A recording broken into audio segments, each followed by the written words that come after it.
ये एक कहानी है एक बूढ़ी महिला की, जो कि जंगल से लकड़ियां काट करके, सूखी लकड़ियां काट करके अपने सर के ऊपर रख करके जा रही थी।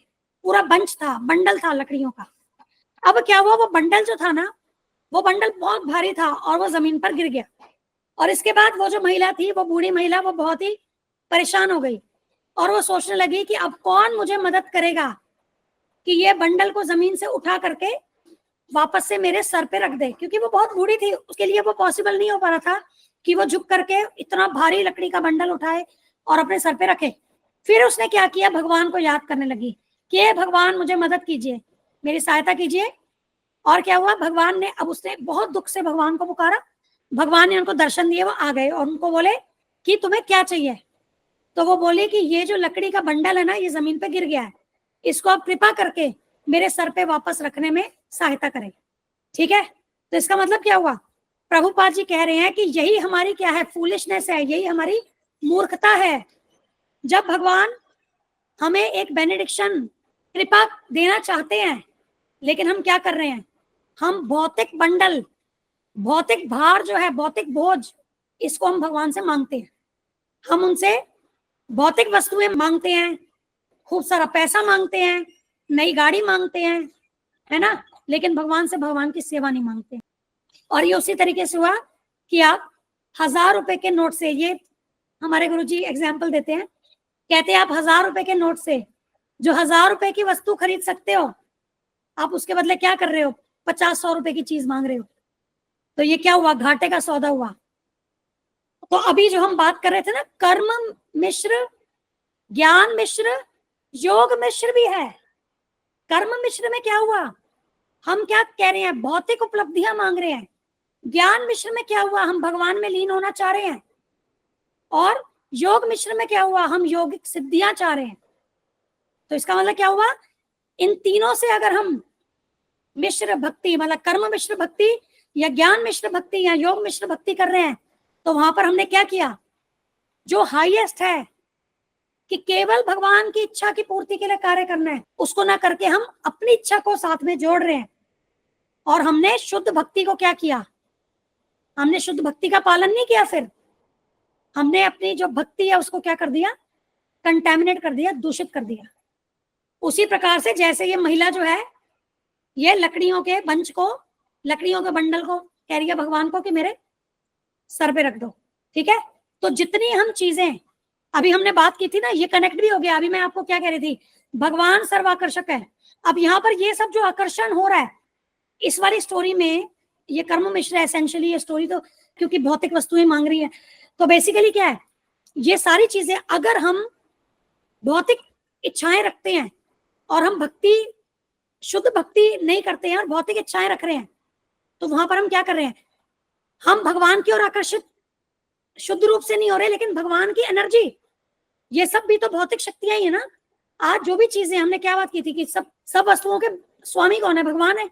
अब हम उन्हीं वस्तुओं को मांग रहे हैं भगवान से, हम पैसा मांग रहे हैं, धन दौलत मांग रहे हैं, गाड़ी मांग रहे हैं, हम अपना नाम मांग रहे हैं कि हमारा बहुत नाम हो, हमें बलवान बलशाली शरीर दो। तो जो भी चीजें ये सब मांग रहे हैं, बेसिकली क्या, भगवान की शक्ति को मांग रहे हैं। तो मतलब जब हम दूषित हो गए, तब हम क्या करें, हम भगवान के प्रति आकर्षित ना होकर के भगवान की जो विभूतियां हैं, हम उनके प्रति आकर्षित हो रहे हैं। तो वहां पर हमारा जो अट्रैक्शन कहाँ हो गया, भगवान की ओर ना होकर के माया की ओर हो गया। अब हमें देखना है कि हमें अपनी इच्छा शक्ति को कैसे यूज करना है, हमें भगवान की सेवा में लगाना है, भगवान के प्रति आकर्षित होना है, या हमें माया की सेवा में लगाना है और माया के प्रति आकर्षित होना है। तो that we have to decide. ठीक है, और उसको हम कैसे समझेंगे, जब हमारे पास आध्यात्मिक बुद्धि आएगी। ठीक है, और इसी भक्ति योग को आप देखोगे, ये भगवत गीता में ना बुद्धि योग करके भी टर्म दिया हुआ है, बुद्धि योग, एक ही बात है वो। जब शुद्ध बुद्धि हमारे अंदर आ जाती है, आध्यात्मिक बुद्धि हमारी विकसित हो जाती है, तो हम सोलली भगवान की सेवा में लग जाते हैं।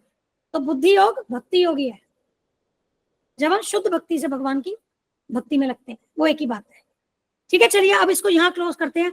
ये जो थोड़ा सा ही बचा है, इसके बाद हम नवधा भक्ति, उसको हम करके, नवधा भक्ति बिल्कुल शॉर्ट में करेंगे। ठीक है, क्योंकि हम on the way to Krishna पढ़ रहे हैं, वरना क्या है कि हमारा वो भी रह जाएगी, वो किताब को हमें उसको भी तो कंप्लीट करना है। तो हम एक टच बेस ही करेंगे अभी नवधा भक्ति पर ना। अब मेरी बात सुनो, जो बेसिक जो है वो मैं आपको बताऊंगी परसों। हम जो परसों के बाद अगले दिन से रीडिंग चालू करेंगे ना वापस, तब हम क्या करेंगे, नवधा को थोड़ा थोड़ा पिक कर करके धीरे धीरे करते जाएंगे। जैसे 15 मिनट नवधा पढ़ लिया और उसके बाद वो बुक पढ़ ली, ऐसे करके उसको क्लोज करेंगे।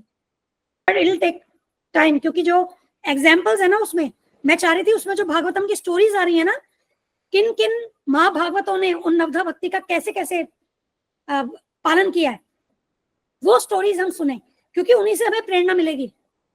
ठीक है, तो वो हम उसको हम करने की कोशिश करेंगे, तो वो भागवतम टच हो जाएगी ना, उसमें थोड़ा टाइम लगेगा, कर लेंगे, कोई बात नहीं, वो हम कर लेंगे।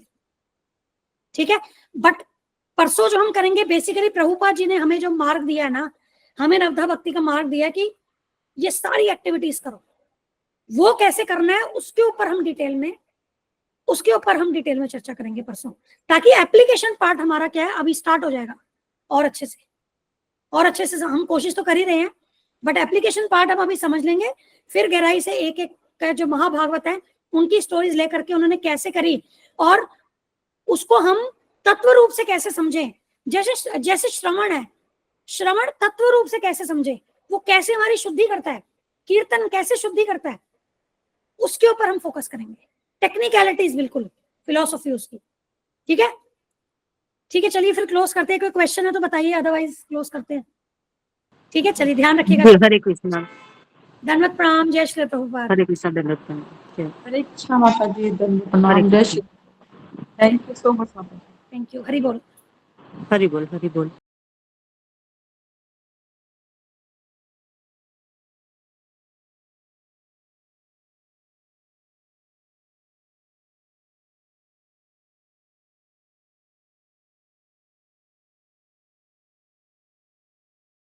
लेगा ना एक बार पढ़ना, तो ये बैगेज ऑफ अफेक्शन करके, तो यहाँ क्या है, जितनी चीजें हम बड़े प्यार से और संग्रह करते हैं, लेकिन हम एक्चुअली फंसते ही चले जाएंगे, तो हमें बहुत केयरफुल रहना है, हमें शुद्ध भक्ति की अवस्था में ही जाना है। अभी और भी चीजें दिमाग में आ रही है, लेकिन वो चलती रहेगी, क्लास क्लोज कर रहे हैं। ठीक है, अभी फिर और सेवा भी करनी है।